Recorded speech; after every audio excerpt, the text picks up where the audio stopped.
नमस्कार, हमारे खास कार्यक्रम जनवाणी में आपका स्वागत है और मैं हूं प्रखर श्रीवास्तव। इस वक्त मैं मौजूद हूं एक बहुत खूबसूरत शहर में, वो शहर जिसे पूरे पूर्वोत्तर भारत का धड़कन कहा जाता है, वो शहर जो ब्रह्मपुत्र नदी के किनारे बसा हुआ है, जिसका इतिहास युगों युग पुराना है। इसे मंदिरों का भी शहर कहा जाता है और देश ही नहीं, पूरे विश्व का चाय का ये सबसे बड़ा बाजार है। मैं मौजूद हूं गुवाहाटी में। गुवाहाटी जो न केवल असम बल्कि पूरे पूर्वोत्तर भारत की राजनीतिक और आर्थिक दशा और दिशा तय करता है।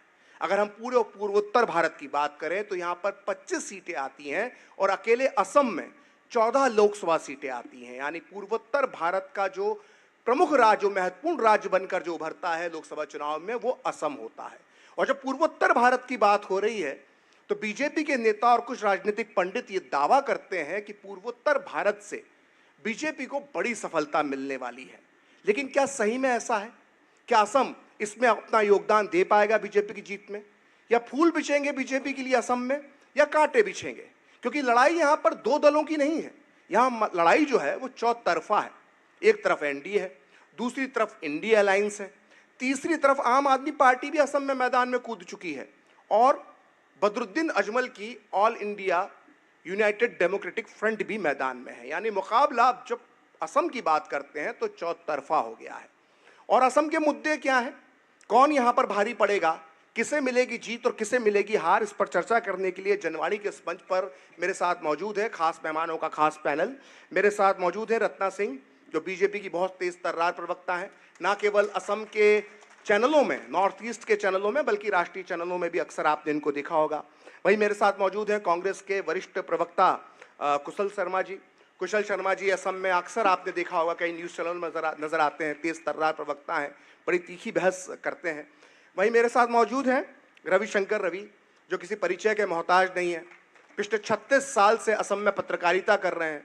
असम के हर दौर को इन्होंने बेहद करीबी नज़रों से देखा है और जाने माने पत्रकार हैं।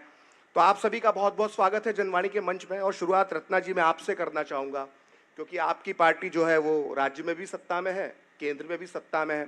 लेकिन जब चुनाव हुए, दो दौर के चुनाव असम में हो चुके हैं, तो जो पहले दौर का चुनाव हुआ उसमें आपके मुख्यमंत्री हिमंता का जो पहला ट्वीट आया, उसमें उन्होंने कहा कि इस बार 5 में से 5 सीटें पहले दौर की हम जीत रहे हैं। लेकिन जब दूसरे दौर की 5 सीटों का जब चुनाव हो गया तो हिमंता जी का जो ट्वीट था उसमें उन्होंने कहा कि हम 4 जीत रहे हैं, एक में थोड़ा सा हमें असमंजस है। तो ये जो आत्मविश्वास जो पहले दौर में दिख रहा था, वो दूसरे दौर तक आते आते कुछ कमजोर तो नहीं पड़ गया रत्ना जी? सभी को नमस्कार। माँ कामाख्या और श्रीमंत शंकर देव की भूमि पे आप लोगों का स्वागत है। मैं कहना चाहूँगी कि आत्मविश्वास पहले भी था, ओवर आत्मविश्वास नहीं है, पर आत्मविश्वास, बिना आत्मविश्वास के हम रण क्षेत्र में जा भी नहीं सकते हैं। तो आत्मविश्वास तो 5 को लेकर भी था, सेकंड 5 में भी था। और रिसेंटली आपने एक दिन पहले उन्होंने बाइट भी दिया है टीवी पे, उस पर भी उन्होंने कहा है, बढ़िया से कहा है कि 5 का 5 तो हमारी झोली में आ रहा है और आने वाला जो 4 है वो भी हम अपनी तरफ पे लाने की कोशिश में पूरी लगे हैं। क्योंकि मैं विश्वास करती हूँ और भारतीय जनता पार्टी के हर एक कार्यकर्ता विश्वास करते हैं कि हम कर्म करते हैं और हम चूंकि हम इलेक्ट्रल पॉलिटिक्स में रहते हैं और ये प्रोसेस है, तो एक चुनाव के बाद दूसरे चुनाव के मोड में चले जाते हैं। और ये हमारा एक एम रहता है कि हमें आत्मविश्वास के साथ कर्म पे भी भरोसा करके जाना है। और जिस प्रकार से नरेंद्र मोदी जी की सरकार ने, डबल इंजन की सरकार ने, भारतीय जनता पार्टी की सरकार डॉक्टर हिमंत बिश्व शर्मा के नेतृत्व में असम में जिस प्रकार से काम और प्रगति के काम हुए, और चौतरफा काम, मैं कहूंगी अकेले इंफ्रास्ट्रक्चरल डेवलपमेंट नहीं बल्कि चौतरफा काम जो आप देखेंगे हर क्षेत्र में, हर सेक्टर में, हर आयाम पे, तो मैं कह सकती हूं कि ये जो पूरी जो जनता है उन्होंने बहुत अच्छी तरह से कनेक्ट किया भारतीय जनता पार्टी के साथ, नरेंद्र मोदी जी के साथ, हिमंत बिश्व शर्मा के साथ। और यही कनेक्शन को हम फिर रिचार्ज करके आज लोकसभा चुनाव में जा रहे हैं। और मेरा विश्वास है, जनता का भी विश्वास है कि हमें पूर्ण बहुमत मिलेगा। तो 14 में से कितनी सीट की आप उम्मीद कर रही हैं? 14 में तो 14 ही हमें आशा है कर सकते हैं, बट 4 तारीख को देखते हैं। लेकिन आत्मविश्वास है कि 14 में 14 ले आएंगे। चलिए ठीक है, हमारे साथ कुशल शर्मा जी भी हैं, कांग्रेस के प्रवक्ता हैं। कुशल जी, अभी तक जितने ओपिनियन पोल आए, मतलब अगर मैं 6-7 ओपिनियन पोल की बात करूं, उसका पोल ऑफ पोल निकालूं, तो सभी ओपिनियन पोल एक बात जो कह रहे हैं, उसका जो निचोड़ निकल कर सामने आता है, वो ये कहता है कि असम में बीजेपी को 12 सीटें आ रही हैं। तो क्या कांग्रेस हारी हुई लड़ाई को लड़ रही है? नहीं, ऐसा नहीं है। देखिए, ये असम का जो इलेक्शन है ये इंडिया का जो नतीजा होगा, जो राज करेगा, ये डिसाइड नहीं करेगा। असम में 14 सीट है, ये 14 सीट का जो डिसीजन होगा, ये इंडिया का टोटल सीट जो 543 है उसका ऊपर कोई असर, ज़्यादा असर नहीं मिले पड़े ये करेगा। हमारा नॉर्थ ईस्ट में 25 सीट है, ये 25 सीट से मेरा तो हम लोग देख रहा है, क्योंकि हम लोग ऐसे बात नहीं कर रहा हूँ, हम लोग घर घर जा रहा हूँ। हमारा जो पार्टी का ये हमारा जो कार्ड है, जो गारंटी कार्ड है, इसको लेकर के हम लोग घर घर जा रहा हूँ। अभी हमारा जो पब्लिक का साथ बात हुआ, हम लोग ये नतीजे पे पहुँच रहा हूँ जो भारतीय जनता पार्टी का जो आधार था, जो बल था, अभी बहुत घात रहा है। क्योंकि और ये उनका जो लीडरशिप है, वो लीडरशिप का भीतर भी ये देख रहा हूँ, क्योंकि अभी कभी बहुत बड़ा बड़ा कैंप है, 2-3 कैंप देख रहा हूँ उनका। सर्बानंद सोनोवाल का एक कैंप, हिमंत बिश्व शर्मा का एक कैंप। ये बीजेपी अभी जो पहले जो 2014 में जो था, 2019 में उनका जो था चेहरा, अभी ऐसा नहीं है। कल तो हम देखा उनका जो बड़ा नौगांव का कैंडिडेट था, वो कुछ बोल दिया, वो लोग खुद मान रहा है जो उनका जो रिजल्ट अभी अच्छा नहीं होगा। बीजेपी का लोग खुद मान रहा है, इसलिए हम लोग का विश्वास है। ये तो 14 ये बहुत लोग बोल रहा है, और इंडिया में वो लोग बोल रहा है 400। हम लोग तो, क्योंकि हम लोग जो बोलते हैं, जो राहुल गांधी का जो भारत जोड़ो यात्रा और जो भारत जोड़ो न्याय यात्रा कितना लोगों को मिला, हमारा लीडरशिप ने, हमारा वर्कर्स ने, इसका आधार पर हम लोग बोल रहा हूँ जो इस बार 200 पार होना भी मुश्किल है ये लोग के लिए। और असम में ये सरकार के लिए बहुत एलिगेशन है। जब हिमंत बिश्व शर्मा का सरकार 2021 में आया, उसका बाद हम लोग देखा क्या किया। जो सरकारी जमीन था अपने लिए अपना वाइफ के लिए हड़प लिया। ये एलिगेशन आया उनका ऊपर, जो आरबी रियल्टर्स, उसका जवाब आज तक नहीं मिला। आसाम में जो अभी करप्शन, जो सिंडिकेट राज, उसका बहुत कुछ चल रहा है। यह पैसा किसका पास जा रहा है, इसका ऊपर कौन इंक्वायरी करेगा, इसका जवाब तो चीफ मिनिस्टर का पास नहीं है। ठीक है, आपने गंभीर आरोप लगाया। रत्ना जी, आप जवाब देना चाहेंगी? क्योंकि ऐसा आप बहुत विकास की बात मैं करती हैं, लेकिन कांग्रेस आरोप लगाती है मैं कहना भ्रष्टाचार चाहूंगी के। कि देखिए, एलिगेशंस कहीं भी आप किसी प्लेटफॉर्म पे एलिगेशंस लगा देते हैं, ना, एलिगेशंस सुनिए, को प्रूव करना ना, पड़ेगा। सुनिए, किसी हम भी लोग का थाने काम में, क्या है? किसी भी थाने हम या लोग का कचहरी काम में क्या कोई है? एफआईआर लॉन्च हम किया लोग आपने, opposition एलिगेशंस पार्टी मत है। लगाइए। हम एलिगेशंस के नाम पे पार्टी कुछ है। नहीं होता है। हमारा प्रूव काम करिए, आपके सरकार पास का प्रूफ काम है। देखना यदि आपके और पास उनको प्रूफ है तो आप क्वेश्चन कोर्ट करना कचहरी हमारा क्यों नहीं काम गए? है। आप हर एक प्लेटफॉर्म पे नैरेटिव ना बनाएं, लगा दीजिए, उनको अपनी बात करने आप दीजिए। नैरेटिव ना बनाएं। आपके पास एलिगेशंस लगाने के लिए आप कुछ भी कह सकते हैं, कल को आप कुछ भी कहा जा सकता है, लेकिन एलिगेशन और प्रूफ में फर्क होता है। शायद कुशल जी को ये नहीं मालूम, लेकिन मैं कहना चाहूंगी कि यदि आपके पास एलिगेशन और पुख्ता एलिगेशन है, सबूत है, तो कोर्ट, कचहरी, थाना सब कुछ खुला है। आज तक आप क्यों गए नहीं है? आज तक आपने किसी थाने का चेहरा क्यों नहीं देखा है? हर दिन आप टीवी पे बोल लेते हैं, प्लेटफॉर्म्स पे बोल लेते हैं कि हिमंत बिश्व शर्मा की बीबी ने ये छीन लिया, हिमंत बिश्व शर्मा ने वो छीन लिया, लेकिन आप प्रूफ करिए। आपके पास प्रूफ तो है नहीं। प्रूफ हम लोग कैसे करेंगे? प्रूफ तो है प्रूफ नहीं, करने के लिए एलिगेशंस जो लगाए ना, आपका एजेंसी काम है। नैरेटिव मत एजेंसी बनाइए, है, प्रूफ ये दीजिए। आप लोग का सर, हाथ में है। आप बिना प्रूफ के सरकार का काम हाथ नहीं में करिए, नैरेटिव्स मत दीजिए। सरकार नैरेटिव का दे हाथ में देकर थक है। चुके ये हैं आप सरकार को लोग, दायित्व इसलिए बनता आप लोग 400 से आप लोग 40 पे आ गए हैं नैरेटिव्स के बल पे। फेक नैरेटिव देना बंद करें, जनता आपके साथ कनेक्शन छोड़ चुकी है। इसलिए मैं कहना चाहूंगी, यदि पुख्ता सबूत है तो कल ही आप जाइए और कोर्ट कचहरी में जाके एफआईआर लॉन्च करिए। हिम्मत है तो जाइए। रवि जी हमारा बहुत देर से इंतजार कर रहे हैं। आप लोगों ने अपनी राजनीतिक बातें की, लेकिन एक पत्रकार हैं आप और मैं भी एक पत्रकार हूं, इसलिए मेरे मन में एक सवाल, जब मैं असम के आंकड़ों को, मतदान के प्रतिशत को देख रहा हूं तो बड़ा, क्योंकि पूरे देश में इस वक्त मतदान जो कम हुआ है, इसे लेकर पूरे देश में चर्चा चल रही है। अगर यूपी की बात करें, बिहार की बात करें, मध्य प्रदेश की बात करें, तो मतदान के प्रतिशत में गिरावट देखी गई है। लेकिन असम में जो अभी तक दोनों दौर का जो चुनाव हुआ है, उसमें 78% अप्रॉक्स निकल रहा है मतदान हुआ। हालांकि फिर भी पिछली बार की तुलना में 1-1.5% कम है, लेकिन असम में जो देश भर में मतदान में गिरावट है, उसकी तुलना में असम के लोग मतदान करते दिखाई दे रहे हैं। इसके पीछे आपको क्या राजनीतिक संदेश जाता दिखाई दे रहा है?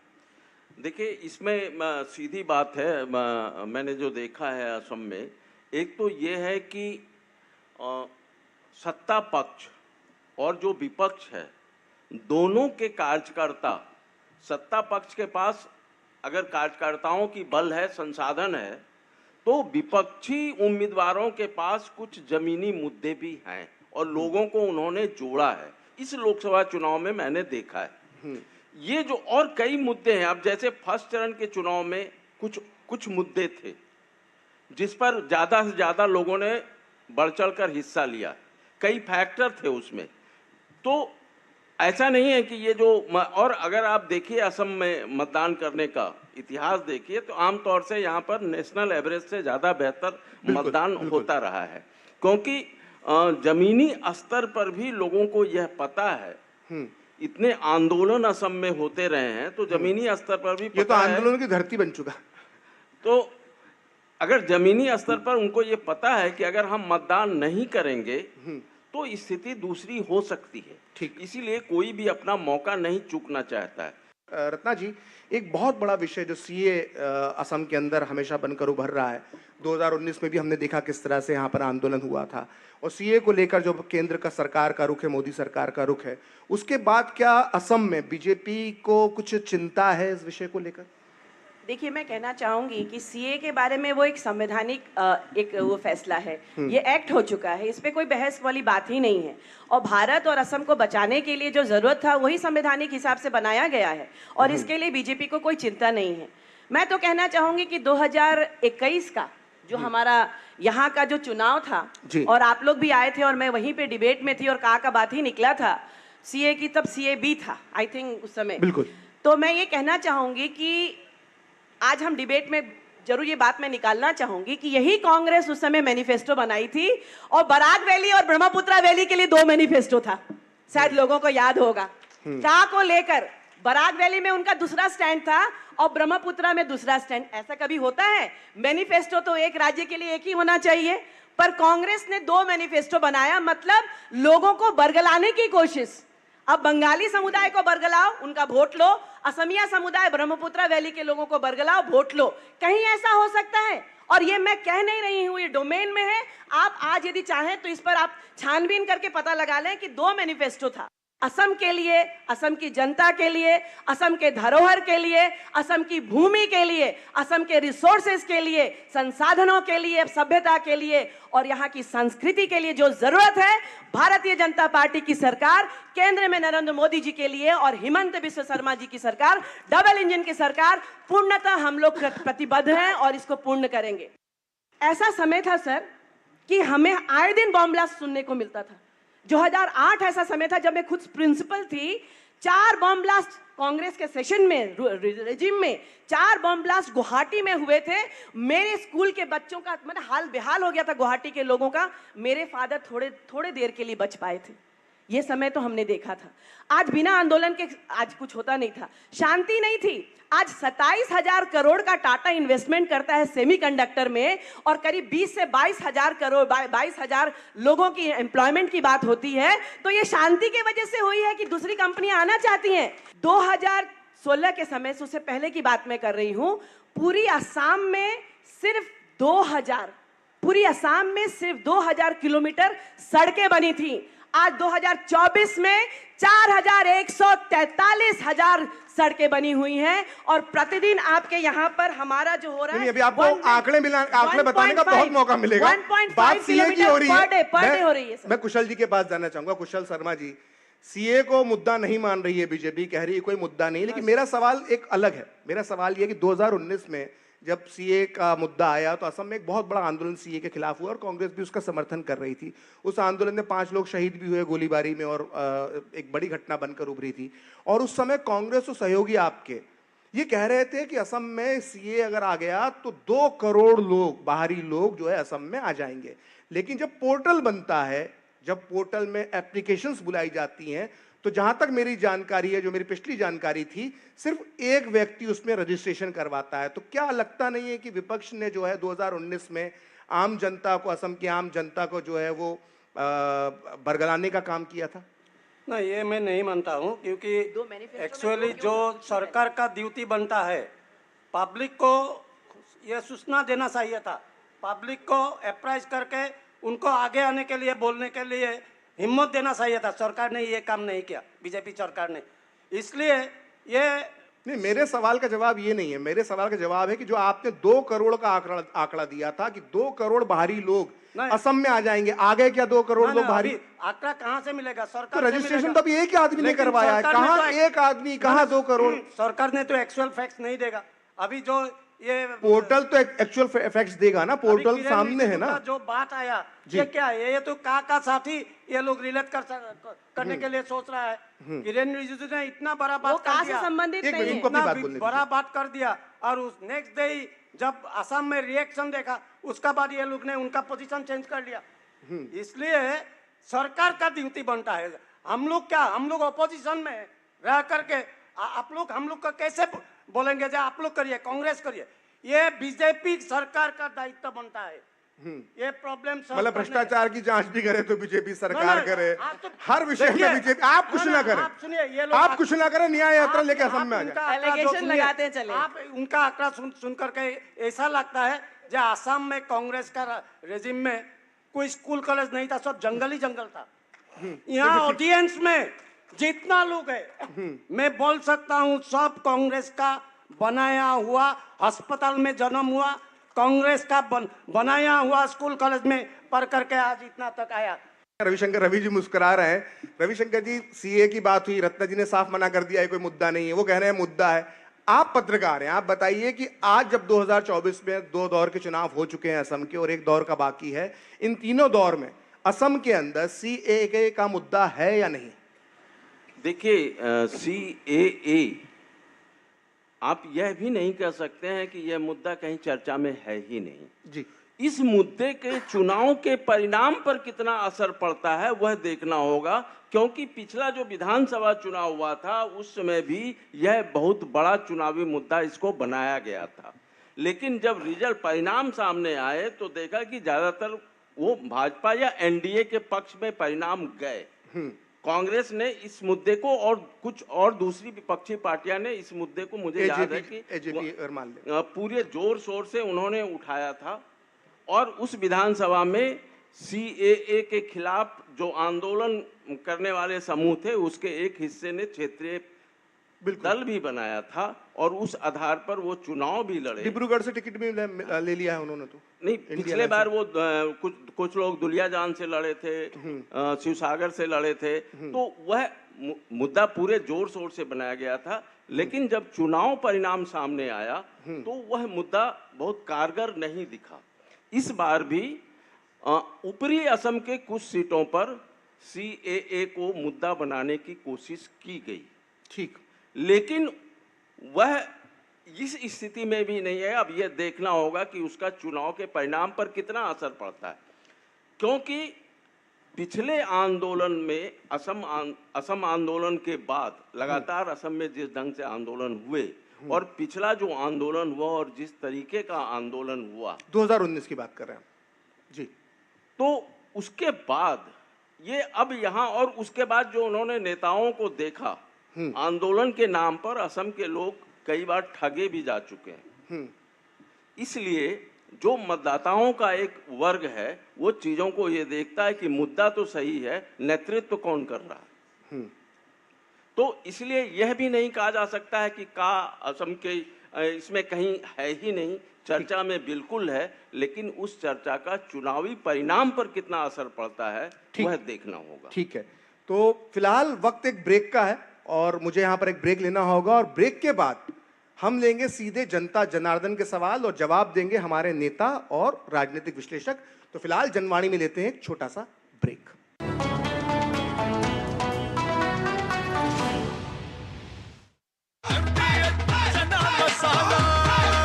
अब छोलिया हो या लोबिया, सफेद चने या काले चने, सब कुछ मजेदार बने। मेरे एक वोट से मोदी जी मेरे घर बिजली ले आए। अब मेरे वोट से सौर ऊर्जा से हर घर का बिजली बिल 0 होगा। ये है मोदी की गारंटी और मेरी गारंटी। कमल का बटन दबाएं, भाजपा को जिताएं।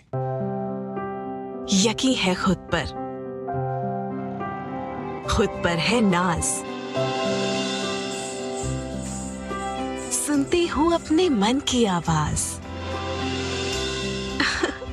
कभी शर्मीली तो कभी हूँ जाबाज। रुकना मेरी आदत नहीं, थमना मेरी चाहत नहीं। मैं हूँ नारी, यही मेरा अंदाज। हर जिम्मेदारी मैं बखूबी निभाती हूँ। वोट दे, प्राउड वोटर कहलाऊंगी। पूरे देश संग चुनाव का पर्व मनाऊंगी।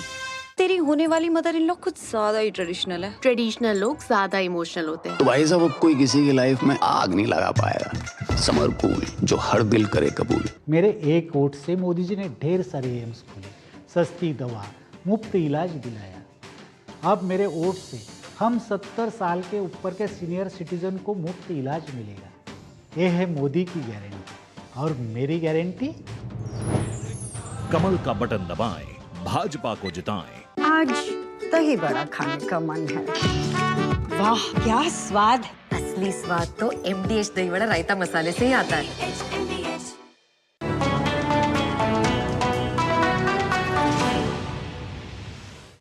जनवाणी में एक बार फिर आपका स्वागत है और हम मौजूद हैं गुवाहाटी में और हम चर्चा कर रहे हैं असम के राजनीतिक मुद्दों की कि 2024 के चुनाव में वो क्या मुद्दे हैं जो असम की राजनीति को प्रभावित करेंगे। और मेरे साथ मौजूद हैं बड़ी तादाद में, अच्छी खासी तादाद में युवक मौजूद हैं, युवतियां मौजूद हैं, सभी वर्ग के लोग मौजूद हैं गुवाहाटी शहर के। अब मैं चाहूंगा कि आप में से कुछ लोग सवाल पूछें। मेरा क्वेश्चन पैनल को है। So at first greetings to everyone on the panel right now. तो अभी अगर हम अभी की बात करें तो almost 50% of the people are dependent on beneficiary scheme जो है लाभजनक प्रणालियाँ। और इन लाभजनक प्रणालियों की वजह से एक बहुत ही सोशो इकोनॉमिक क्राइसिस आ रहा है because people are getting to dependent on this free things. तो इस बात पे पैनल की क्या राय होगी? हम लोग फ्रीबीज की बात नहीं कर रहे हैं और भारतीय जनता पार्टी का ये सिद्धांत है और हमारी आइडियोलॉजी है अंत्योदय। हम समाज के जो हमारी पंक्ति है उस पंक्ति में अंतिम व्यक्ति तक हमारे गुड गवर्नेंस को पहुंचाना है और अंतिम व्यक्ति को हमारे समाज में उसको BPL के कम्युनिटी से ऊपर लाना है। जो एक रेखा जो है गरीबी रेखा से ऊपर लाना है तो उसको हमें एक ऐसे संसाधनों की व्यवस्था करनी है ताकि वो उठकर आए और बाद में खुद को अपने आप आगे वो खींच पाए। हमने बजट में वो संसाधन बनाए हैं, प्रोविजंस बनाए हैं और लोगों तक हमने पहुंचाए हैं, खासकर महिलाओं के लिए, क्योंकि वुमेन एम्पावरमेंट हमारा एम है। जो महिला वर्ग, जो ऐसी समाज की ऐसी वर्ग जिसको हमें प्रताड़ित करके हमेशा लोगों ने प्रताड़ित और एक छोड़ कर रख दिया था, आज नरेंद्र मोदी जी की सरकार, असम में हिमंत बिस्वा शर्मा जी की सरकार उनको आगे लाके पंक्ति में आगे खड़ा करने की कोशिश कर रही है और मैं सोचती हूँ उसमें बहुत सक्सेसफुल भी हम लोग हो चुके हैं। लेकिन आपने जब योजनाओं की बात की तो पिछले दिनों में डिब्रूगढ़ में था असम में और उसको जो टी कैपिटल इंडिया की कहा जाता है, लेकिन जब मैंने वहाँ पर चाय बागानों के मजदूरों से बात की तो उनकी कई समस्याएं, ठीक है प्रतिदिन जो मजदूरी है वो बढ़ाई गई है लेकिन अभी भी वो नाकाफी है। तो ऐसी योजनाएं भी तो बीजेपी को लाना चाहिए, एक बहुत बढ़िया वोट बैंक है वो। डेफिनेटली मैं लास्ट 3-4 महीने से मैं चाय बागान के एरिया में भी मैं खुद जमीनी हकीकत पे मैं काम कर रही हूँ, रियलिटीज़ बता रही हूँ। जितनी भी हमारी जो स्कीम्स हैं, आज हम अरुणोदय हो गया या आयुष्मान है, वो हमारे बेनिफिट्स हमारे टी गार्डन्स में जो हमारे जो वर्कर्स हैं उन तक पहुँच रही हैं। और खासकर जो चाय बागान के मालिक हैं, जो कंपनियां हैं, जो पहले सोचते नहीं थे उनके बारे में, आज सरकार ने विवश कर दिया है। लेकिन आम आदमी पार्टी जो एक दखल दे रही है, अभी एंट्री ली है उसने असम की राजनीति में, उसने कहा कि 400 रुपए प्रतिदिन होना चाहिए। आतिशी मार लेना यहाँ पर आई थी असम में, डिब्रूगढ़ में आई थी, उन्होंने कहा था कि चाय बागानों के मजदूरों की जो है मजदूरी जो है वो 400 रुपए दिहाड़ी जो उनकी है, वो उनका जो मेहनताना है, मैं कहूंगी वो मेहनताना हमारी सरकार ने बढ़ाया है, जो कहीं कोई सरकार ने नहीं बढ़ाया था। आम आदमी पार्टी ने क्या प्रॉमिसेस की, उनकी अवस्था तो दिल्ली में हम देख ही चुके हैं, उसके बारे में मैं चर्चा करना ही नहीं चाहूंगी। भारतीय जनता पार्टी ने चर्चा ना करना चाह रही हो, लेकिन सुनिए 12,000 प्रेगनेंसी के लिए बेनिफिट, मैटरनिटी बेनिफिट हमारी भारतीय जनता पार्टी की सरकार कुछ महीने पहले हमारी हिमंत बिस्वा शर्मा जी की सरकार ने दिया है, चाय बागान के लिए दिया है। आज चाय बागान के खेतों वहां पे जब हम घूमे हैं तो वहां तक मैंने देखा है जो पहले सुविधाएं नहीं थी, पानी की सुविधा, घर की सुविधा, प्रधानमंत्री आवास योजना के तहत उनका है, उनका आयुष्मान कार्ड है, उनको अरुणोदय मिल चुका है, उनके लिए सुख सुविधाएं जो फैसिलिटीज हैं वो बढ़कर कर दी है, जल जीवन के थ्रू उनकी पानी आ गई हैं, तो हम ऐसे नहीं बोलेंगे। और चाहूंगी कि आप लोग जाइए, आप आए हैं असम में, अब घर घर जाके चाय बगाने में घूमिए। पहले जो उनकी हालत थी वो हालत और दुर्दशा सुधार कर नरेंद्र मोदी जी ने और हिमंत बिस्वा शर्मा जी ने बहुत अच्छा कंडीशन कर दिया है। मेरा क्वेश्चन कुशल जी से है कि कुशल जी, अटल बिहारी वाजपेयी जी की सरकार ने नो कॉन्फिडेंस मोशन हारा था 1999 में।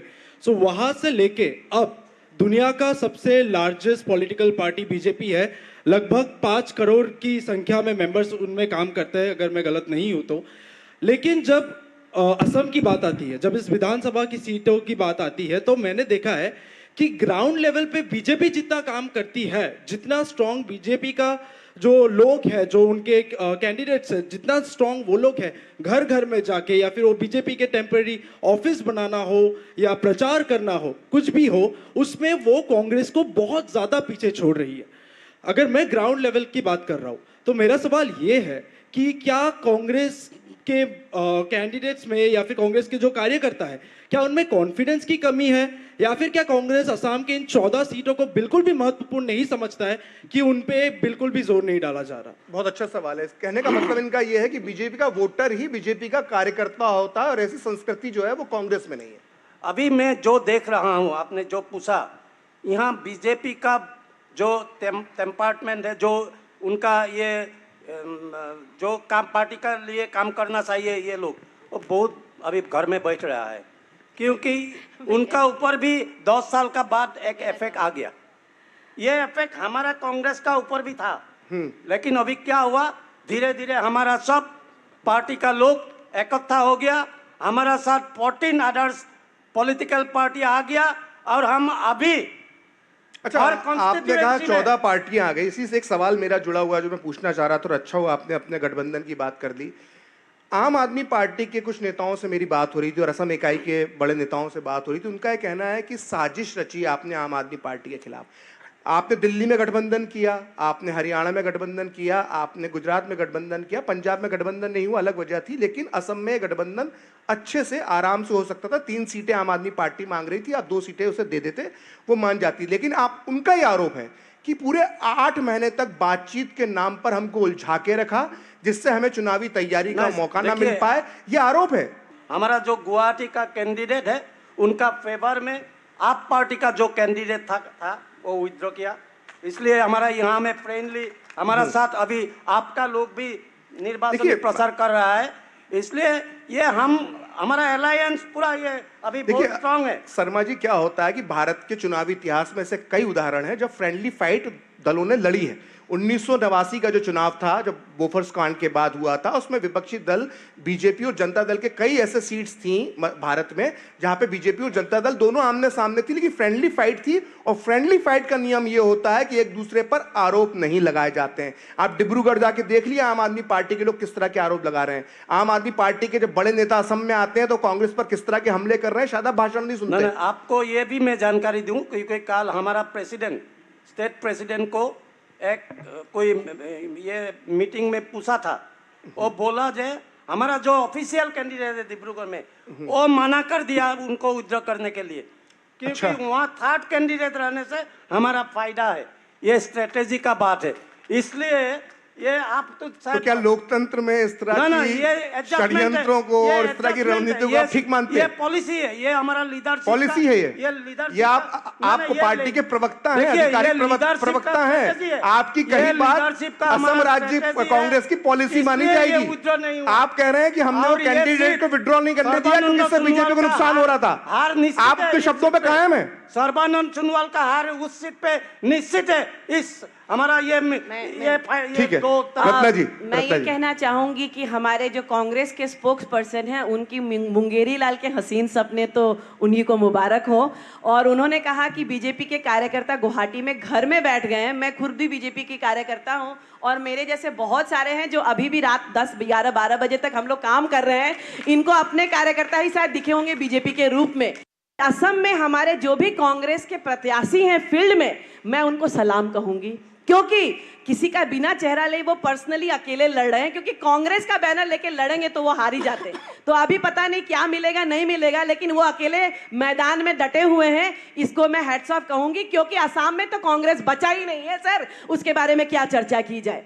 और भी एक बात कहना चाहूंगी कि बीजेपी का कार्यकर्ता निर्भीक है। आज वेस्ट बंगाल में जहां तृणमूल कांग्रेस का तलवार चल रहा है, वहां भी बीजेपी की कार्यकर्ता डट के लड़े हुए सर। रविशंकर रवि जी, अभी आम आदमी पार्टी की बात हो गई, अपने अपने लोगों ने दावे कर दिए, लेकिन एक बदरुद्दीन अजमल, एक बड़ा कैरेक्टर जो असम की राजनीति का है, जिनकी राष्ट्रीय स्तर पर भी चर्चा हो रही है, और कभी किसके साथ कभी किसके साथ, इस बार अकेले हैं, तो वो फैक्टर जो है वो कितना असर असम के इन चुनावों में दिखा सकता है? देखिए, बदरुद्दीन अजमल साहब की जो पार्टी है और जिस ढंग से उन्होंने कैंडिडेट खड़ा किए और जिस ढंग से वो कांग्रेस की आलोचना कर रहे हैं खुलेआम, बीच बीच में भाजपा की भी आलोचना कर देते हैं, लेकिन उनकी स्ट्रेटेजी साफ दिख रही है कि वो मदद किसकी करना चाह रहे हैं। क्योंकि उसका इतिहास ये रहा है कि वो हर कीमत पर उन्होंने प्रयास किया था कि कांग्रेस के साथ गठबंधन हो जाए, और पिछले चुनाव में कांग्रेस के साथ गठबंधन हुआ भी था। लेकिन इस बार कांग्रेस को लगा कि शायद उनके साथ रहने से उनको ज्यादा नुकसान हो रहा है, इसीलिए वो थोड़ा सा दांव भी खेल रहे हैं, कुछ कटाक्ष भी कर रहे हैं। और मैं उनके दल के एमएलए लोगों की बात सुनता हूं, कहीं भी कुछ हुआ तो तुरंत कांग्रेस पर एक बयान उनका जारी हो जाता है। तो और स्वाभाविक है कि जो भाजपा विरोधी जो मतदाता हैं वो इससे डिवाइड होंगे स्वाभाविक रूप से। जैसे अभी नगांव लोकसभा क्षेत्र का जो पैटर्न है उसमें यह है कि एक विशेष वर्ग के जब मतदाता डिवाइड होंगे तो निश्चित रूप से उसका लाभ भारतीय जनता पार्टी को मिलेगा। तो कहीं ना कहीं वह जो रोल अदा कर रहे हैं वो इसी तरह का रोल अदा कर रहे हैं। वो एक तरह से बीजेपी के पक्ष में जाता दिखाई दे रहा है। ठीक है, मैं चाहूंगा कि दर्शकों में से मैं कोई सवाल ले लूं। रत्ना जी ने बोला कांग्रेस ने कुछ नहीं किया, रिफाइनरी कौन लाया? बीजेपी लाया। सरायघाट का ब्रिज कौन लाया? बीजेपी लाया। ऐसा मत कहिए, पुराना में उसमें कुछ लगा के बनाता है। क्या लगा के बनाता है सर? बी मुद्राकरण किया है, ठहरिए, बी मुद्राकरण किया है, 2000 का रुपया नोट निकाला है, एक साल भी नहीं चला सका है। शर्म होना चाहिए। चलिए ठीक है, उनका यह कहना है कि आपका जो आरोप है कि कांग्रेस ने असम में कुछ नहीं किया, ये आपने झूठा आरोप लगाया है। असम में कांग्रेस ने भी किया है। उनका सवाल ये है आपसे। सर मैंने तो ये कहा ही नहीं, आप मेरे बोलने वाले नरेशंस को आप जांच कर लीजिए, कुछ नहीं वाली बात तो मैंने की नहीं है। आज जब सरकार में रही है कांग्रेस, इतनी पार्टी इतने सालों में रही है, तो कुछ ना तो कुछ करेगी। पर कंपैरिजन होता है कि 70 साल बनाम 10 साल, ये तो कंपैरिजन हम करेंगे ना। 70 साल और बनाम 10 साल सर, 70 साल में 3 पीढ़ी 4 पीढ़ी बूढ़ी हो जाती है सर, और एक बोगीबील ब्रिज नहीं बन पाया। आप क्या कह रहे हैं? आज मैं छोटा सा एक एग्जाम्पल दूंगी नरेंद्र मोदी जी के लिए कि सर आज हमारे इंदिरा गांधी खुद महिला प्रधानमंत्री थी, पूरे भारत में सिर्फ 2 करोड़ शौचालय था, लेकिन आज नरेंद्र मोदी जी ने 10 साल में 13 करोड़ शौचालय बना दिया। इंदिरा गांधी एक महिला प्रधानमंत्री होते हुए भी शौचालय नहीं बना पाई। हमारी महिलाएं खलिहान और खेत में जाती थी शौच करने के लिए, खुले में, अपने सम्मान पे हानि होता था। और नरेंद्र मोदी एक मर्द होते हुए भी महिला के सम्मान के लिए इतना काम किया है। यह है कंपैरिजन सर। 70 साल बनाम 10 साल, कंपेयर करिए सर, कंपेयर करिए सर। सब कुछ दूध का दूध पानी का पानी हो जाएगा सर। मेरा सवाल सरकार के पक्ष को है। बात जब नागरिकता संशोधन संहिता की आती है, यानी कि CAA, तो जब बात उसकी आती है तो नॉर्थ ईस्ट में, पूर्वोत्तर भारत में CAA को लेकर जो अवधारणा है वो बाकी भारत के हिस्सों से बहुत अलग है। बाकी भारत के हिस्से में उनको एक कम्युनल नज़रिए से, यानी कि एक सांप्रदायिक नज़रिए से देखा जाता है, और जब बात नॉर्थ ईस्ट की आती है तो यहाँ पे बात आती है सेटलमेंट क्राइसिस की। The problem that indigenous people of North East that face due to the settlement of the illegal immigrants. तो जब ये CAA इम्प्लीमेंट हो चुकी है तो सरकार की ओर से, हमें ये पता है कि CAA कितनी इंपॉर्टेंट है, पर सरकार की ओर से ये क्या ये क्या वो निवेदन रहेगी और कैसे आप इसको एग्जीक्यूट करेंगे कि इंडिजिनियस पॉपुलेशन जो है वो इस इमिग्रेंट पॉपुलेशन के सेटलमेंट से उनको कोई नुकसान ना पहुंचे, उनके आइडेंटिटी को कोई नुकसान ना पहुंचे। सर आपने तो सीए के बारे में पढ़ा हुआ है, सारे प्रावधान लिखे हुए हैं, कौन उसकी एग्जीक्यूटिंग बॉडी होगा, कैसे इम्प्लीमेंटेशन होगा, सब कुछ होगा और उस प्रोसेस के साथ काम हो रहा है। और यहाँ में हमारे असम की जनता के लिए कोई चिंता की बात नहीं है। यहाँ पर जो प्रावधान थे, का जो प्रावधान था उसमें आपको पता ही होगा कि किस सन के बाद में कौन आया है और किसके लिए सेटलमेंट की बात है। यहाँ हमारे इंडिजिनस लोगों की कहीं कोई क्राइसिस नहीं होने वाली है। वो कुछ लोग जो कुछ लोग जैसे कि जो माइनॉरिटीज थे, सिख, बुद्धिस्ट और आपके जो हिंदू जो लोग बाहर से आए थे, उनके सेटलमेंट की बात की जा रही है। हमारे इंडिजिनस लोगों की कोई क्राइसिस की बात नहीं होगी। हमारे लोगों का जो यहाँ पर मौलिक अधिकार है और पहला अधिकार है वो हमेशा कायम रहेगा, उसको असम की जनता से कोई छीन नहीं सकता है। ठीक है शर्मा जी। ना देखिए, ये बोल रहा है जो सेटलमेंट का कोई चिंता नहीं है। अरे गुवाहाटी का अंडर सिलसकू में वो जो इंडिजिनस लोग है उनका घोर बुलडोजर लगा करके उनको कंपनसेशन तोड़ दिया। वो लोग को बीजेपी लोग ने बसाया नहीं और असम का लोगों को सुरक्षा देगा। जो बाहर से आया है ये सब हंसने का बात है। ये लोग का कोई असम का लोग का ऊपर असमीज लोग का आपके मनमोहन सिंह ने भी सपोर्ट किया था का को सर, भूल गए क्या? पार्लियामेंट में का के बारे में जब बिल थी, मनमोहन सिंह ने भी सपोर्ट किया था उस चीज को, भूल जाते हैं आप लोग। चल रहा है। असम की हालत किसने बिगाड़ी? कांग्रेस ने असम में आपने बांग्लादेशी सेटलमेंट्स को लाकर आपने बसाया और असम की भूमि को आपने बर्बाद कर दिया। बांग्लादेशियों को किसने बसाया? बताइए, असम को किसने बर्बाद किया? कांग्रेस ने किया था। आप छोड़ दीजिए सर, असम की भूमि को, लोगों को किसने बर्बाद किया? बांग्लादेशियों को किसने बताया था? ये आप इतिहास के पन्नों को खोलिए। आज हम लोग माइनॉरिटी यहाँ होने जा रहे हैं, बांग्लादेशी मेजॉरिटी होते जाएंगे। किसने बसाया? कांग्रेस ने बसाया था उनको और असम की सभ्यता को भंग कर दिए। हमारी सत्र, हमारे मठ की जमीनों को उन्होंने एनक्रोच करके बर्बाद कर दिया, संस्कृति को। आज भारतीय जनता पार्टी की सरकार नहीं रहती, आज सर्बानंद सोनोवाल और हिमंत बिस्वा शर्मा जी नहीं रहते, नरेंद्र मोदी नहीं रहते, तो हमारी मठ, हमारी सत्रों की भूमि को हम आजाद नहीं कर पाते। धन्य हो कि ऐसी सरकार हमारे पास। ठीक है, मुझे यहाँ पर एक ब्रेक लेना होगा, मुद्दे और भी हैं और सबसे बड़ा मुद्दा है हिमंता बिस्वा शर्मा की राष्ट्रीय स्तर पर छवि। उनकी छवि जो है वो हिंदूवादी चेहरा वो राष्ट्रीय स्तर पर बनते जा रहे हैं। इसका असम के चुनावी नतीजों पर, चुनाव के जो माहौल है 2024 में, उसका कितना असर दिख रहा है, इस पर बात करेंगे हम एक छोटे से ब्रेक के बाद।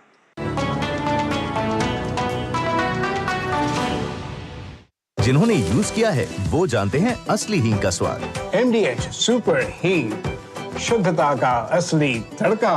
MDH। मेरे 1 वोट से घर में मुफ्त राशन आया, अब मेरे वोट से और 5 साल तक मिलेगा। ये है मोदी की गारंटी और मेरी गारंटी। कमल का बटन दबाएं, भाजपा को जिताएं। आपकी सुरक्षा है हमारे लिए बहुमूल्य, इसलिए जब भी लें LPG सिलेंडर जरूर कराएं प्री डिलीवरी जांच। आपकी सुरक्षा को और बेहतर सुनिश्चित करने के लिए हर घर में हो रही है रसोई गैस उपकरणों की सुरक्षा जांच। अगर सुरक्षा होस खराब हो तो तुरंत बदलवाएं। आपातकालीन स्थिति में कॉल करें 1906। स्वच्छ ईंधन का वादा, सुरक्षित रसोई का इरादा। दीदी नौकरी लग गई। अरे वाह, बधाई हो। तो अब तो ढेर सारी शॉपिंग। हाँ दी, नया मोबाइल। अरे रुको शहजादे, सैलरी से पहले खर्चे। इंस्टेंट लोन भी तो मिलता है। पहले बजट बनाना सीखो, फिर खर्च करो। पर दी, देखो, कमाई का एक हिस्सा हमेशा बचाना चाहिए, लेकिन पार्टी देने से नहीं बचोगे तुम। हाँ दी, पार्टी मेरी, बजट तुम्हारा। अच्छा। RBI कहता है सही वित्तीय बर्ताव करे आपका बचाव। मेरे 1 वोट से मोदी जी ने ढेर सारे एम्स खोले, सस्ती दवा, मुफ्त इलाज दिलाया। अब मेरे वोट से हम 70 साल के ऊपर के सीनियर सिटीजन को मुफ्त इलाज मिलेगा। ये है मोदी की गारंटी और मेरी गारंटी। कमल का बटन दबाएं, भाजपा को जिताएं। आधे बाउल दही में 4 चम्मच MDH चटनी पुदीना मसाला डाला, स्टर करो, पुदीना चटनी तैयार। MDH चटनी पुदीना मसाला।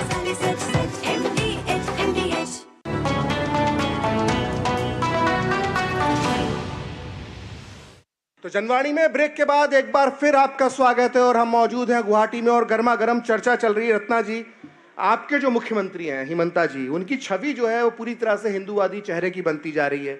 वो विकास की बात जो करते हैं वो करते हैं, लेकिन उनके कई विवादित बयान भी होते हैं। कभी वो 4 निकाह की बात करते हैं, कभी बाल विवाह की बात करते हैं, कभी यूसीसी लाने की बात करते हैं। तो क्या विकास के अलावा इस पर ही बीजेपी चुनाव जीतना चाहती है असम में? सर, मैं ये कहना चाहूँगी कि हिमंत बिस्वा शर्मा जी जो हमारे मुख्यमंत्री हैं, माननीय हिमंत बिस्वा शर्मा जी, उन्होंने जिन मुद्दों पे अपनी बात कही हैं और जिन मुद्दों पे वो काम कर रहे हैं वो समाज के हित में है। आज हम यदि मुसलमान समुदाय के लिए काम करें या यदि कोई भी ऐसा व्यक्ति है जो 4 शादी करे, वो तो कानूनी प्रावधान में नहीं है। और एक भारत में हम चूंकि एक राष्ट्र हैं, हमारा एक संविधान है, तो 2 कानून क्यों होना चाहिए? एक ही कानून होना चाहिए सबके लिए। इसलिए यूसीसी की तो बात कोई गैर कानूनी है ही नहीं। सेकेंडली बात और है कि 4 निकाह की तो बात है, वो तो अपने हिसाब से काम होगा। बाल विवाह पे इन्होंने जो काम किया था, मैं तो हेड्स ऑफ कहूंगी कि इसके लिए ताकत और साहस चाहिए कि हमारी बच्चियां जो 9 साल और 12 साल में ब्याही जाती हैं, उनको प्रेग्नेंट, उनको रेप किया जाता है। सर, वो हमने देखा है, वो दर्द को देखा है। और यदि कोई चीफ मिनिस्टर खड़ा होके ताल ठोक कर कहता है कि हम अपनी बच्चियों को बचाएंगे, हम अपनी भावी पीढ़ी को बचाएंगे, तो मैं कहती हूं पूरे समाज को साथ होकर उनके साथ लगकर आगे बढ़ना चाहिए। ये असम की बात नहीं है, सिर्फ एक समुदाय की बात नहीं है, ये पूरे भारत की बात है, भारत के भविष्य की बात है और हमारी वुमेन एम्पावरमेंट की बात है कि हमें अपनी बच्चियों को बचाना है। ठीक है शर्मा जी, जो हिमंता जी की जो छवि बनती जा रही है, जिस तरह से उन्होंने हिंदूवादी चेहरा अपना एक तैयार किया है इतने दिनों राजनीति के अंदर, आप ही की पार्टी से निकले थे लेकिन अब बिल्कुल बीजेपी के रंग में रंग गए, लेकिन कांग्रेस के पास इसकी काट नजर नहीं आती है। नहीं, ये काटने का भी जरूरत नहीं है हमारा, क्योंकि यहाँ से हिमंता बिस्वा शर्मा हिंदुत्ववादी चेहरा लेकर के दिल्ली में जाने से हम लोग का कोई आपत्ति नहीं है। हम लोग को बहुत शांति मिलेगा। लेकिन यहाँ दिक्कत तो हम लोग को बहुत शांति मिलेगा, ये बात, क्योंकि आसाम का लोग फील करता है ये, और वो हिंदूवादी चेहरा है। तब क्यों ये माइनॉरिटीज एरिया में जा करके नमस्कार करके उनका पाँव छू करके क्यों वोट मांग रहा है? ये कोई हिंदुत्ववादी चेहरा का लीडर नहीं है, ये सुविधावादी लीडर है। ये सुविधावादी जब जरूरत है ऐसा भेज धरेगा, ऐसा रंग लाएगा। सुविधावादी तो राहुल गांधी है सर, आपके सुविधावादी तो राहुल गांधी है। जब मन करता है जनेऊ पहन लेते हैं, जब मन करता है क्रॉस पहन लेते हैं, जब मन करता है उन्होंने मुसलमानों का टोपी पहन लेते हैं। आपके राहुल गांधी सुविधावादी है सर, क्यों भूल जाते हैं?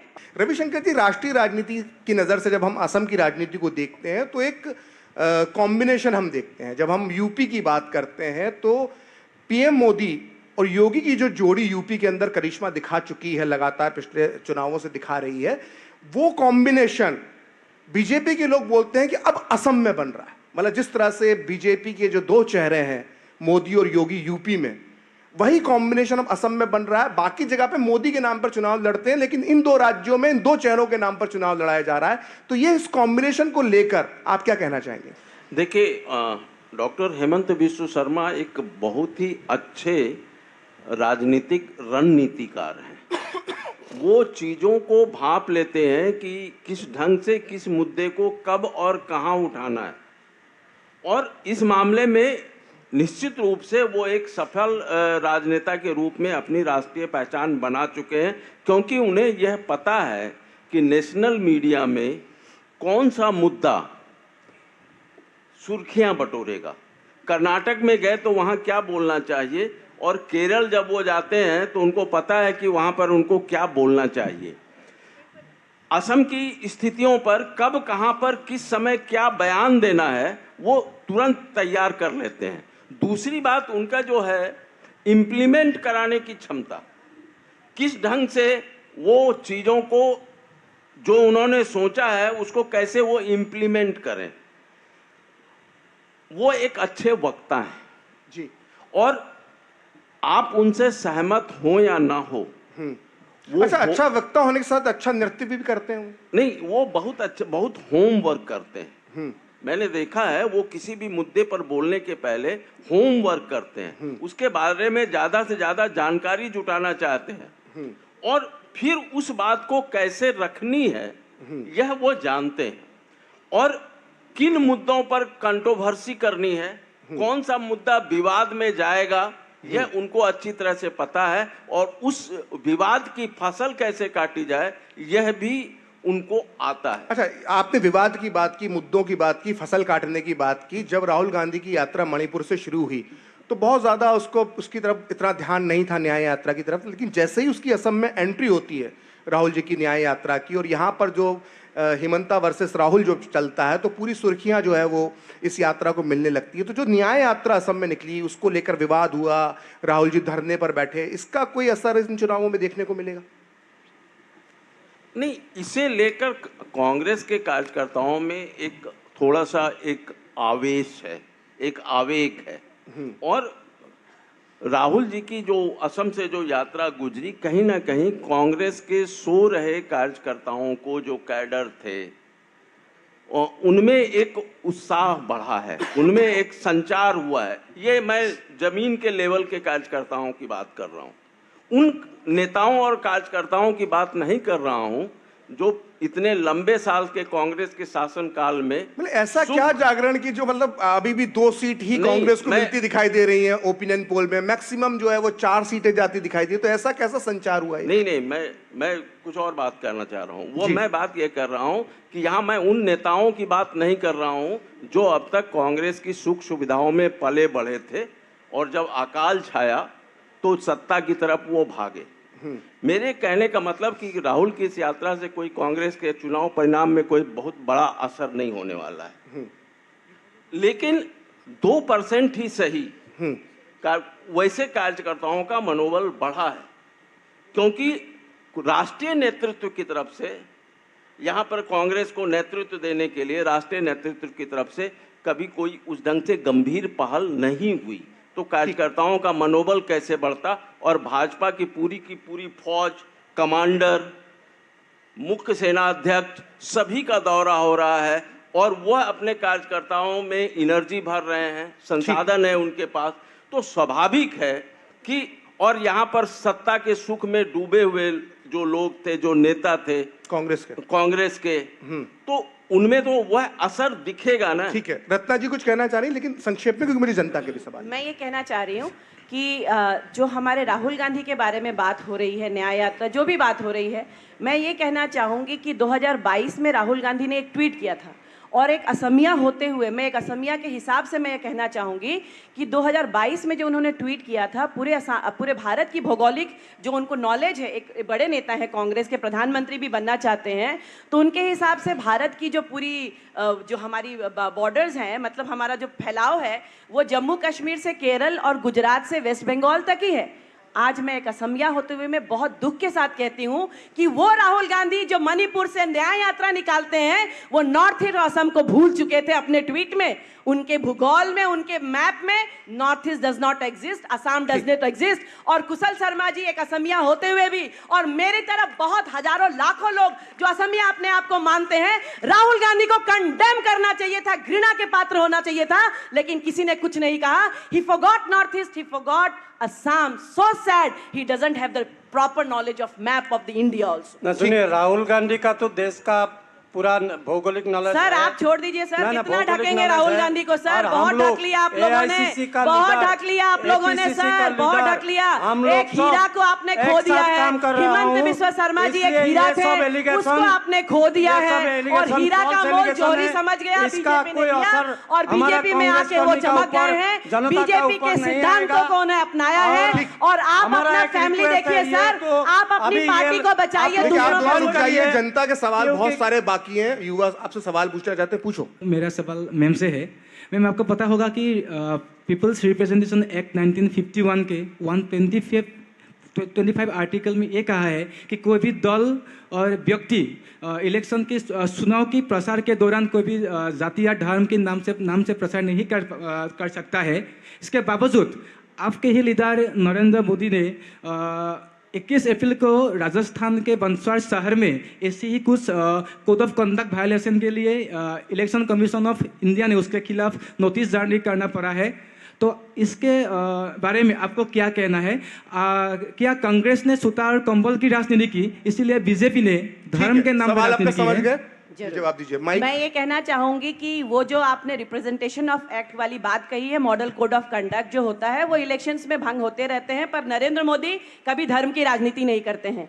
धर्म की राजनीति विपक्ष ने किया है, धर्म की राजनीति राहुल गांधी ने किया है, कांग्रेस ने किया है। आज कांग्रेस के इतिहास को खोलकर देखिए, असम में धर्म की राजनीति किसने किया है। और मैं कहना चाहूंगी कि आप पुराने इतिहास के पन्नों को मैं नहीं दोहराना चाहूंगी कि धर्म की राजनीति नसबंदी से किसने शुरू किया, इंदिरा गांधी ने शुरू किया। इमरजेंसी किसने शुरू किया, इंदिरा गांधी ने शुरू किया। असम में नीली का एक नरसंहार हुआ था, वो धर्म की राजनीति कांग्रेस ने किया, हमारी भारतीय जनता पार्टी की सरकार नहीं करती है। महिलाओं के लिए आज तक क्या प्रोग्रेस या डेवलपमेंट्स हुआ है? सिंस मैं एक महिला हूँ तो मेरे मन में यही क्वेश्चन आया अभी फिलहाल के लिए, पास्ट गवर्नमेंट क्या किया और जो अभी की जो गवर्नमेंट है वो क्या कर रही है महिलाओं के लिए? महिलाओं की राजनीति के लिए मैं ये कहना चाहूँगी, महिला कभी राजनीति को हम लोग राजनीति के रूप में नहीं लेते हैं, वो राजनीति का एक बहुत बड़ा हिस्सा है। इसीलिए 33% रिजर्वेशन नरेंद्र मोदी ने ही लाया है। पहले बहुत सारी पार्टियां थी जिन्होंने लटका के रख दिया, लेकिन नरेंद्र मोदी में इतनी साहस थी कि वो महिलाओं को अधिकार देकर 33% आरक्षण दे रहे हैं। साथ में उन्होंने महिलाओं के लिए, मैं जो बात कहूंगी, शौचालय की बात तो मैंने कही कि महिलाओं को इज्जत घर दिया, 13 करोड़ आपने शौचालय बनाए। महिलाओं के लिए उन्होंने घर दिया, जो घर में आज उनका ही नाम चलता है। महिलाओं को पानी दिया, उज्ज्वला दिया, मुद्रा दिया और जनधन अकाउंट दिया, और असम में अरुणोदय दिया, और यहाँ पर लखपति दीदी 2 करोड़ से बढ़ाकर 3 करोड़ बना दिया। और असम में 40 करोड़ हमारी आत्म सहाय गुट की महिलाएं हैं, जिनको हमारे हिमंत बिस्व शर्मा जी और नरेंद्र मोदी जी उनको लखपति बाइडो बनाकर उनको आत्मनिर्भर महिला बना रहे हैं, जो कि कोई भी पॉलिटिकल पार्टी ने सोचा नहीं था, वो नरेंद्र मोदी ने कर दिखाया है। रविशंकर जी, मैं जब आज सुबह लोग कुछ महिलाओं से मैंने बात की तो एक बात निकल कर आई, ये कितना सच है कितना गलत है मैं नहीं जानता क्योंकि मैं तो बाहर का हूं। ये कहा गया कि कुछ समय पहले तक स्थिति गुवाहाटी शहर में या असम के और इलाकों में ये थी कि लोग सुरक्षित महसूस नहीं करते थे, लेकिन अब सुरक्षित महसूस करते हैं। क्या ये लॉ एंड ऑर्डर में बदलाव आया है या नहीं आया है? नहीं, देखिए, एक चीज़ तो मैं बोलूँगा कि असम और ख़ास करके अगर हम गुवाहाटी की बात करें, अगर हम पिछले कुछ वर्षों को छोड़ दें तो यहाँ पर महिलाएं हमेशा से सुरक्षित थीं। वो इसलिए थी कि सड़क पर आपको रात में 10 बजे जितने पुरुष दिखेंगे उतने वर्किंग महिलाएं भी दिखेंगी। वो अनुपात है। आप सिटी बसों में यहाँ चढ़िए, जितने पुरुष हैं उतनी महिलाएं वो दिखती हैं, वो सुरक्षित रही हैं। अच्छा। बीच में जब उग्रवाद का वह चरम दौर था, उस समय एक भय का माहौल हो गया था, लोग निकलना नहीं चाह रहे थे, और एक कहीं ना कहीं जो एक कल्चर, जो विकास के साथ साथ जो कुछ बीमारी भी आ जाती है, महिलाओं के प्रति नजरिया बदलने की बात आती है। और अब कुछ स्थिति ये हुई है कि पुलिस की व्यवस्था में बहुत सुधार आया है, तुरंत प्रॉम्प्ट एक्शन लेती है। आपने उग्रवाद की समस्या की बात की, जो बीजेपी और मोदी जी के समर्थक हैं वो कहते हैं कि 10 से ज़्यादा शांति समझौते जो है उन्होंने असम में किए हैं, 9000 उग्रवादियों ने जो है वो सरेंडर किया है। क्या उसका सही में ग्राउंड जीरो पर असर देखने को मिल रहा है? रविशंकर जी। देखिए, निश्चित रूप से ग्राउंड पर उसका असर दिख रहा है, क्योंकि उग्रवाद ये अचानक एक दिन में नहीं खत्म हुआ है। उग्रवाद के ऊपर मुझे याद है कि जब दूसरी बार असम गण परिषद की सरकार बनी थी और केंद्र में लाल कृष्ण आडवाणी गृह मंत्री थे जी, तो उस समय उग्रवाद के खिलाफ एक तेज अभियान शुरू हुआ था। उसके बाद जब तरुण गोगोई जी की सरकार आई तो उन्होंने भी लगातार उग्रवाद के खिलाफ काम किया, लॉ एंड ऑर्डर सुधारने का काम किया। यह अलग बात है कि जब हम शांति समझौते करते हैं तो समझौते के बाद जो समझौते की धाराएं होती हैं उसको लागू करने की जरूरत पड़ती है। जी। बोडो अकॉर्ड तीसरी बार हुआ है, क्योंकि जो समझौते किए गए थे वो लागू नहीं हुए। केंद्र में नरेंद्र मोदी की सरकार आने के बाद यह तो हुआ है कि जो समझौते किए गए हैं असम के क्रम में, और मैं जो बोडोलैंड में देख रहा हूं, उन समझौतों को लागू किया जा रहा है। ठीक है। शर्मा जी, आरोप लगता है क्योंकि हमारे जो पूर्व प्रधानमंत्री थे मनमोहन सिंह, इसी असम राज्य का लंबे समय तक उन्होंने प्रतिनिधित्व किया राज्यसभा के माध्यम से, लेकिन उग्रवाद की समस्या से निपटने में कांग्रेस उतनी सक्षम नहीं रही। क्योंकि बीइंग ए जर्नलिस्ट, एक पत्रकार होने के नाते जब मैं असम की खबरें चलाता था या पढ़ता था तो ज़्यादातर खबरें जो असम की थी वो कभी बम ब्लास्ट से जुड़ी हुई होती थी, कभी किसी हिंसा से जुड़ी हुई होती थी। असम की यही एक पहचान जो है एक दौर के अंदर बन गई थी, लेकिन अब असम उस पहचान से बाहर निकल रहा है। तो ये आरोप कांग्रेस पर लगता है कि उग्रवाद से कांग्रेस उस ढंग से नहीं निपट पाई जिस ढंग से उसे निपटना चाहिए था, जबकि प्रधानमंत्री मनमोहन सिंह इसी असम राज्य का प्रतिनिधित्व करते थे। ना देखिए, जब कांग्रेस ने ये 2001 में जब ये शुरू किया, पावर में आया, तब राज्य का माहौल कैसा था? एजीपी का टाइम में इतना बुरा हाल था हमारा असम का हाल। धीरे धीरे इसका बहुत सुधार हुआ, लेकिन ये मैं मानता हूँ जो असम का टाइम में, हमारा कांग्रेस का टाइम में पूरा हम लोग सफल नहीं हुआ। तालियां बजना चाहिए इनके लिए, अपनी पार्टी की गलती मान रहे हैं। ना सुनिए, मैं ये ताली बजाना चाहिए आपको। मैं ये भी बोलता हूँ जो अभी बीजेपी भी पूरा सफल नहीं है, क्योंकि जब परेश बरुआ नहीं आ रहा है तब हम लोग कैसे मानेंगे जो ये 100% सक्सेसफुल है। आखिरी सवाल मैं रविशंकर जी से पूछना चाहूँगा, क्योंकि हम असम में हैं, गुवाहाटी में है, जो पूरे नॉर्थ ईस्ट की दशा दिशा को तय करता है। प्रधानमंत्री नरेंद्र मोदी कम से कम जब से सत्ता में आए 70 से ज़्यादा बार नॉर्थ ईस्ट का दौरा कर चुके हैं, और ऐसा माना जाता है कि नॉर्थ ईस्ट के साथ वो इंसाफ नहीं हुआ, उसकी अनदेखी की गई, उपेक्षा की गई। अब जब प्रधानमंत्री बार बार 70 बार दौरा कर चुके हैं, तो क्या पूरे नॉर्थ ईस्ट की राजनीति में उसका कोई प्रभाव, पॉजिटिव रिस्पॉन्स देखा जा सकता है? संक्षिप्त में बताइए। जी बिल्कुल देखा जा सकता है, क्योंकि पूर्वोत्तर में जिस गति, कांग्रेस के समय भी विकास हुआ है ऐसा नहीं है, विकास हुआ है, लेकिन जिस गति से पिछले 10 वर्षों में पूर्वोत्तर में विकास, ढांचागत विकास दिख रहा है, फंड एलोकेशन दिख रहा है, जिस तरह से रेलगाड़ी या रेल मार्ग की संख्या बढ़ी है, तो वह प्रभाव तो दिख रहा है। और तो जो प्रभाव दिख रहा है वो चुनावी नतीजों में भी दिखेगा। कोई हिमंता ये दावा करते, क्योंकि वो नॉर्थ ईस्ट के पूरे प्रभारी हैं, वो कहते हैं 25 में से 22 सीटें लाकर मैं एनडीए को दूंगा। नहीं, खैर वो तो उनके अपने राजनीतिक दावा है, लेकिन यह बात मैं सार्वजनिक रूप से मानता भी रहा हूं कि नरेंद्र मोदी के प्रधानमंत्री बनने के बाद पूर्वोत्तर में जिस ढंग से ढांचागत विकास हुआ है, किबुटू जो चाइना की सीमा पर है और जिस इलाके में भारत में सबसे पहले सूर्योदय होता है, वहां तक पहले पहुंचना मुश्किल था। अब वो 2 गाड़ियां एक साथ बड़े आराम से वहां पर गुजर सकती हैं, और वो सामरिक दृष्टि से बहुत ही महत्वपूर्ण है। मैं अपने तीनों पैनलिस्ट का धन्यवाद देना चाहूँगा। रत्ना सिंह जी का आपको बहुत धन्यवाद देना चाहूँगा, कुशल शर्मा जी को भी, और रविशंकर जी को। और सबसे ज़्यादा धन्यवाद आप लोगों को है, और आप खुद स्वयं ताली बजाकर इनका धन्यवाद कीजिए और स्वयं का भी हौसला बढ़ाइए। तो फिलहाल जनवाणी के इस अंक में इतना ही। अगले अंक में मुलाकात होगी एक नए शहर में, एक नए राज्य के मुद्दों के साथ, नए मेहमानों के साथ। हमें दीजिए इजाजत, देखते रहिए डीडी न्यूज़।